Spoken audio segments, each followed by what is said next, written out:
So I literally just watched your video, so let's see if I can actually remember all the stuff that was going through my head when I was watching that video. Okay, firstly, let's sort out this whole issue of the fact that you have basically invited slash fiction for this channel, which I cannot stress how unwise that really is. I mean, you've already got fangirls. You know you've got fangirls. I don't think it's wise at all to be inviting slash fiction. I think you have to take full responsibility for that, and that is all I have to say on that subject. Talking of characters that are popular in slash fiction, David Tennant. So, it's interesting you mentioned 10. Rather than Tennant, I mean 10, as in Doctor, the 10th Doctor. Anyway, it's not important, because there's a little bit where he talks about, you see, I'm doing it now, I'm doing the thing.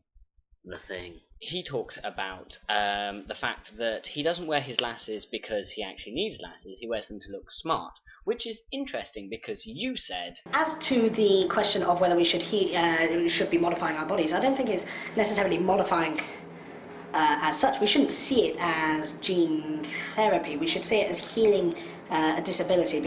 Which, of course, implies that stuff for medical reasons is okay, but stuff for non-medical reasons isn't okay. So, I'd just like to point out that, one, you're arguing with the Doctor. I know at this stage you're about to come back at me and go, Stephen, that's not what I was saying. But I had to work David Tennant into this video somehow, so what do you expect of me? Honestly, you set me these challenges. I hit the bar, man. No, I go over the bar. That's the metaphor. Obviously, in pole vaulting, if you hit the bar, you failed. Or high jumping, or whatever it is that you're doing involving a pole and jumping.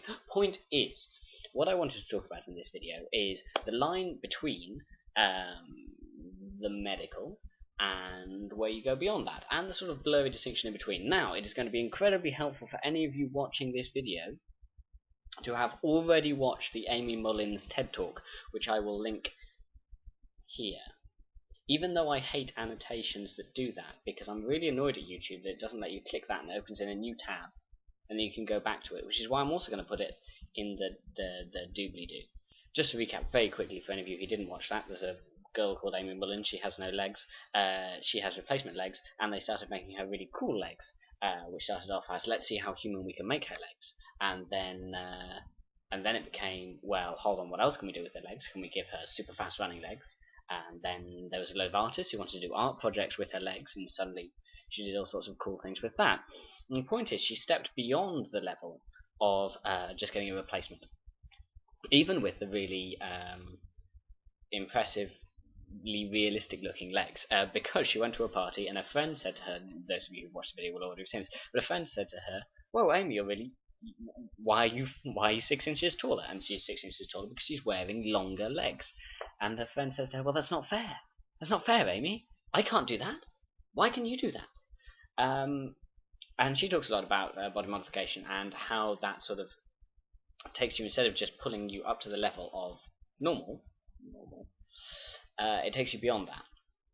And for me, that's very true too. Depending on what I want to portray, depends on what glasses I wear. If I'm going to a Nerdfighter gathering, I almost always wear these glasses, even though they're really, really cheapy glasses, because they look more nerdy.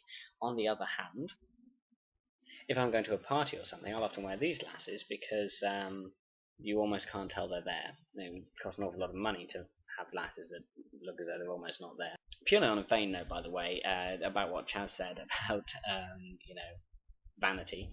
I've been told I look better without them. I don't know how well you can tell on this camera because this is never a flattering angle. Hold on, I'll get my phone. Sup? Yeah, this begs the question. If you're geeky, and you want to show that you're geeky, but you don't have bad eyesight, do you wear glasses? Is that something that's reasonable and sensible to do?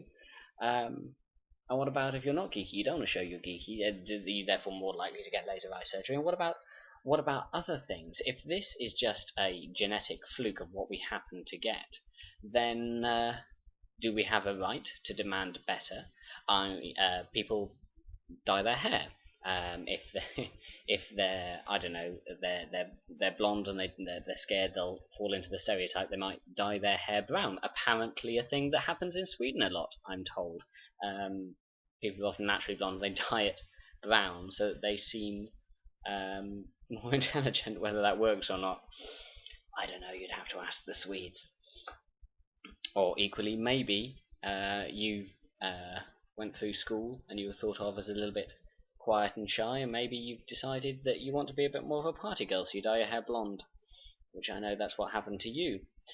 And then you get into the whole area of, well, do you pick what your child looks like? Which is an interesting distinction, and I think that's where an important point comes in. Because what this ultimately comes down to is free will, and also imagining people complexly, because the thing is that what's in here, the spongy pink mass, is me. That's me. This is not me. This is just the transportation I happen to take around with me, in the same way as, you know, the Dalek body armor is not a Dalek. The Pepper Pot thing is not a Dalek.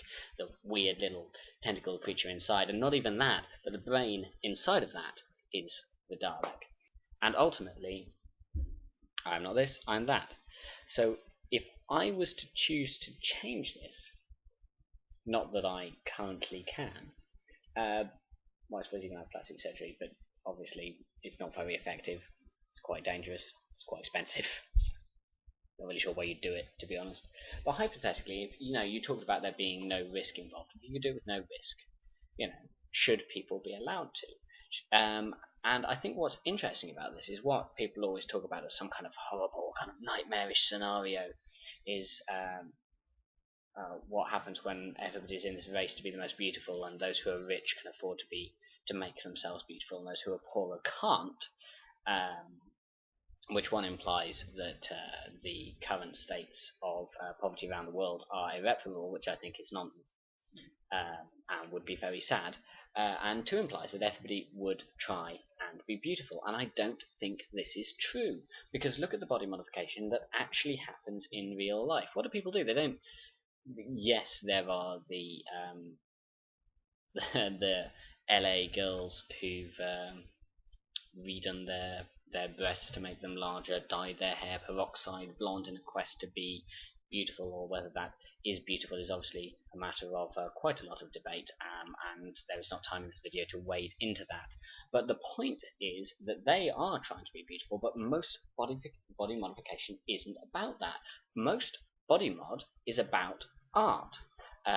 Look at tattoos, look at dyeing your hair. When people dye their hair most of the time, it's often not changing it from blonde to brown to better represent their geeky personality.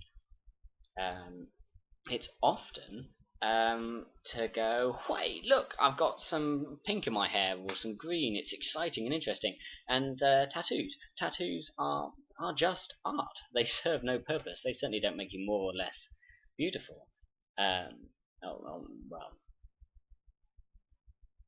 that's for people to decide, but there's not always an intention. And you get other things like piercings and whatever, which, all that is done because people want to do something that is essentially art. They want to represent their personality. They want to represent what's in here, not what other people want them to look like, which brings us back very neatly to the parents controlling what the child looks like, and that's why I say it's different, because ultimately any representation of personality, whether it be what clothes you wear, what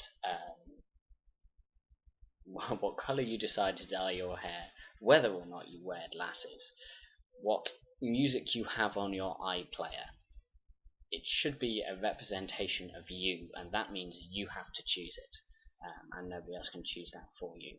And that, I think, is interesting. So, bye! I couldn't come to the damned play. I didn't have time. I only got to go to the gallery for 5 minutes before, I had to go and meet Dad and Emma and Dad's girlfriend for lunch. There was nothing I could do. I'm sorry. God.